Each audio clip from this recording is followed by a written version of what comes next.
Ini Dewi Sri katanya. Saya kan nggak tahu persisnya. Ini kan punya. Assalamualaikum warahmatullahi wabarakatuh. Oke teman-teman, di video kali ini saya akan melanjutkan video yang pertama, yaitu tentang masalah benda pusaka. Untuk lebih lanjutnya, kita temui aja beliau, yaitu seorang narasumber, Kang Aba.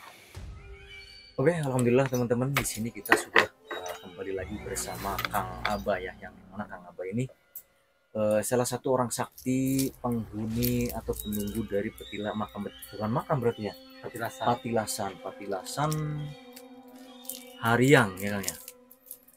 Uh, jadi di konten sebelumnya Kang Aba ini juga pernah membincangkan atau membicarakan bukan salah satu lagi benda pusaka, mungkin memiliki dua benda pusaka yang didapat dari pantai selatan atau dari mana Kang kalau nggak salah. Mungkin boleh dijelaskan sama Kang Abanya. Jadi gini ya. Memang benda itu warisan dari orang tua, dari kakek saya. Tapi itu bukan dari pantai selatan. Itu dari asli Indramayu. Jadi berupa bendanya itu satu berupa keris, yang satu berupa aksara S. Konon katanya kakek saya, ini benda ini katanya insan tuh Sang Yang Sri, ini Dewi Sri katanya. Saya kan nggak tahu persisnya, ini kan punya orang tua, warisan dari orang tua.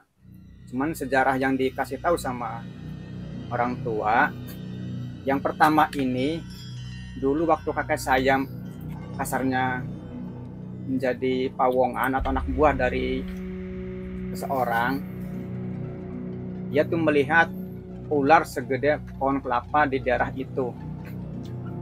Karena dia penasaran, akhirnya dia melakukan satu ritual. Mungkin tanya jawab secara batin sama si orang gaib itu, ular gaib itu. Akhirnya ada persetujuan bahwa ular gaib itu minta orang kakek saya itu supaya melakukan satu ritual makan tapi tidak pakai tangan. Artinya diampar sama daun, baru dia dijilati kayak ular makan kodok itu. Itu berapa hari? Sekitar 21 hari. Akhirnya ular itu muncul, tapi si gaib ular itu minta dibelikan kain yang baru untuk mengambilnya atau membawanya. Akhirnya kakek saya itu membeli sebuah sarung, ular itu diambil pakai sarung, dibawa pulang. Nah, sampai di perlintasan rel kereta api di Rajati Barang itu, depan Telaga Sari, kakek saya itu pengen buang air. Si sarung yang ada ularnya itu ditunda dulu supaya dijaga sama majikannya. Setelah selesai buang air, kakek saya itu mengambil lagi sarung itu. Ternyata begitu sarung diangkat, tidak ada ularnya. Yang ada tuh satu bengket pari, kata istilah orang Jawa itu pari gedengan, padi yang dibengket itu, padi diikat. Akhirnya setiap dibawa pulang, akhirnya setiap mau tebar atau mau musim tanam, diambil berapa biji atau satu ronggai padi itu dicampur sama padi yang lain. Dan alhamdulillah karena mujizat dari Gusti Allah melalui perantara benda ini, mungkin waktu itu tidak pernah sama saya kena penyakit. Menurut kakek saya. Akhirnya sekian tahun orang tersebut meninggal, akhirnya kakek saya mau mengambil kembali benda, sebutnya padi, bibit padi tadi yang didapat dari bentuk kejadian ular itu. Setelah diambil, tapi masuk ke lumbung padi tidak ada, cuma ada sarung sama benda ini di dalamnya. Berarti itu padi itu udah berubah menjadi Ya, keris berubah ini. menjadi keris ini. Itu menurut kakek saya.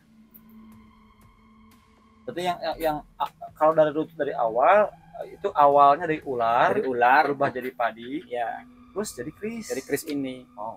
Katanya ini keris Sangyang Nagasri atau keris Nagasri katanya. Makanya kakek saya kan dulu kan suka dipinta bantuannya untuk mengurus taman padi itu. Ini dibawa untuk mengoyak padi atau mengontrol padi seseorang. ceritanya kan belum nggak tahu persisnya seperti apa, sargunnya nggak seperti apa, saya nggak tahu. Cuma ini dikasih orang tua, jangan dikasih orang lain ini, kamu rawat baik-baik sekitar peninggalan para sesepuh, untuk digusti bukan untuk digusti, sekedar koleksi dari para sesepuh. Boleh dibuka Kang itu, mau lihat dalamnya? Boleh. Ya.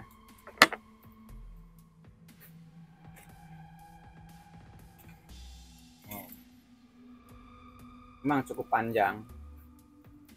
Bentuknya berarti ada 11 ya? Berapa? 1, 2, 3, 4, Iya, 11. ya, 11. Berarti ini murni warisan dari orang tua. Iya, dari orang tua. Cuman untuk sejarahnya tadi seperti itu, Ya, berawal seperti dari ular. Iya. Nah kalau ceritanya pasangan sama ular lagi itu gimana Kang? Nah, ini yang satunya kuning, itu besi kuning sebutnya. Sama, ini bentuknya ular dari sekitar sungai itu yang sama, tapi beda jalurnya. Sama caranya seperti itu, dia melakukan ritual makan sambil kayak layaknya Dijilat begitu dijilat kan? itu, akhirnya ini mau dibawa.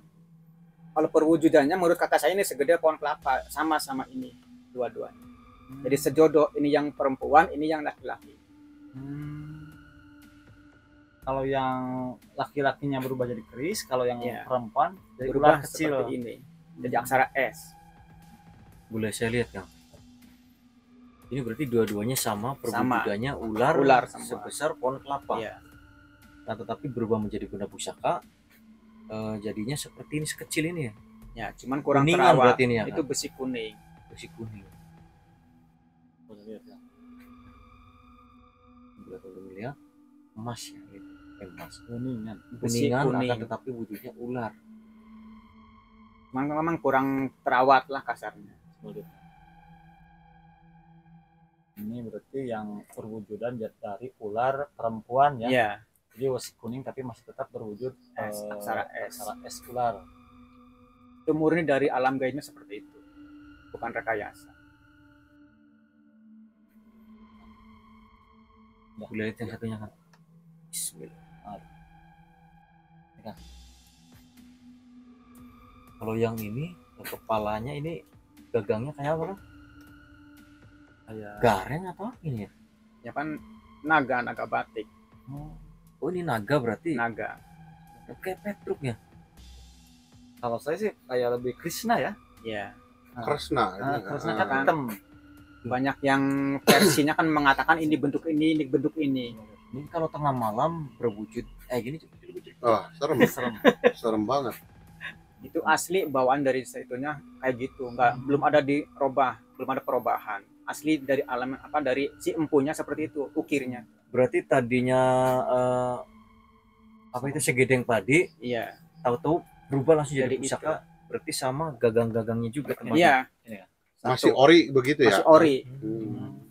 Belum ada, makanya ini mau habis tuh, karena sudah mungkin ratusan tahun itu nggak tahu. Oh. Ini sudah mau habis tuh. Nggak rempel. Besinya udah rempel. Kan sudah tipis ini. Nah kan yang jadi pertanyaan, kok akan bisa tahu bahwa berarti kan itu kan dapatnya nggak sekaligus bareng ya? Nggak. Nah itu bisa tahu itu pasangannya, apakah misalkan hadam aslinya berwujud pengen disatuin atau gimana? Ini kan kakek saya yang ngasih tahu. Oh. Kalau ini sejodoh sama ini bentuknya tuh. Ini laki-laki, ini perempuannya sama. Menurut kakek saya, kan sekitar melaksanakan amanatnya untuk menyimpan benda ini, tidak untuk diperjualbelikan. Pernah mencoba untuk dipisahkan, misalkan terjadi hal-hal aneh atau gimana nggak? Ini yang mencari. Oh. Berarti Ininya- datang Ya. lagi itu yang Waktu ini perempuan. kan lebih dulu ditunda di rumah saya dulu tuh. Ini belum ada. Nah ini menyusul datangnya. Masuk ke kamar. Itu menurut kakek saya. Waktu kakek saya masih ada di rumah saya. Berarti yang istrinya itu datang secara gaib ya? Ya, secara gaib mencari. Karena waktu sakit kakek saya kan di rumah saya. Semua orang mencari, nggak ada yang tahu kalau dia ada di tempat saya. Karena nggak mau ditemui orangnya. Nah itunya mencari berwujud ular putri atau gimana? Wujud ular. Oh, gede ularnya. Gede. Karena tahu-tahu kakek saya tidur di situ tidur. Bentuknya tuh. Begitu kelihatan langsung berubah jadi seperti ini lagi. Itu menurut kakek saya. Saya kan nggak tahu, jadi kan saya di luar, kakek saya di dalam kamar. Karena kakek saya lagi sakit waktu itu. Nah, kalau untuk sekarang ini kan pusaka udah jadi milik Akang. Iya. Itu kedua-dua pusaka tersebut suka mewujudkan bentuk aslinya nggak sama Akang? Alhamdulillah nggak pernah. Oh, nggak pernah. Nggak Sama lihat sekali. bentuk wujud aslinya juga nggak pernah. Nggak pernah. Alhamdulillah. Dan ada satu lagi pertanyaan kan, katanya Akang suka didatangi oleh sosok Ibu Ratu Pantai Selatan lewat mimpi kah atau bagaimana itu? Jadi tenang gini, dulu saya tuh belum tahu seperti apa yang namanya Ibu Ratu. Iya. Yang dulu kan di Indramayu sebutnya kan kalau Ibu Ratu apa Dewi Nawangwulan kasarnya lah istilahnya. Dewi Nawangwulan istilahnya kan menurut orang-orang awam itu dikenal mistis yang negatifnya. Katakanlah Pusigahanya lah di Indramayu itu memang gitu. Karena memang ada satu tempat di situ sebutnya kan daerah Pulau Mas. Itu terkenal mistisnya. Sebutnya Dewi Nawangwulan. Akhirnya kan prinsip saya itu karena pernah bertemu sama wujud seperti itu, katanya itu Dewi Nawangwulan, kalau begitu saya ini begini mas, saya bakal jadi salah satu anak punya demit kalau gitu. Iya. Karena saya tidak mengetahui apa sebenarnya dan apa yang dimaksud oleh orang-orang itu, orang-orang awam. Akhirnya saya berkonsultasi sama seorang, akhirnya ada penjelasan bahwa hal itu tidak benar, pendapat kamu itu tidak benar. Yang negatif, yang positif itu tergantung manusianya. Sedangkan kasarnya Ibu Dewi Nawangwulan tidak pernah mengadakan pesugihan sampai sekarang pun tidak pernah. Begipun ada yang mengadakan pesugihan atau ritual atau macam-macam lain pun itu oknum-oknum tertentu. Ibu tidak menyetujui sebenarnya. Cuman kan Ibu tidak bisa berbuat memaksakan kehendak. Terserah manusianya. Jadi itu adalah oknum-oknum tertentu yang turut campur mengaku atas nama Ibu Ratu Dewi Nawangwulan. Memang saya pernah bermimpi waktu itu, saya pernah diikuti, waktu itu akhirnya saya panik, kalau begini saya begini akhirnya. Karena begitu saya bakal mati kalau begini. Tapi yang alhamdulillah ada pencerahan dari seseorang yang saya anggap sebagai orang tua, alhamdulillah pikiran negatif saya mulai berkurang tentang sosok Ibu Dewi Nawangwulan. Nah, kalau Ibu Ratu Pantai Selatan kalau mengunjungi Akang itu apakah setiap bulan atau setiap malam Jumat atau hanya di mimpi atau seperti apa? Kalau dulu memang mungkin secara rasa saya sering ketemu, tapi kalau sekarang ini mulai berkurang. Kenapa itu alasannya? Ya nggak tahu lah, mungkin karena saya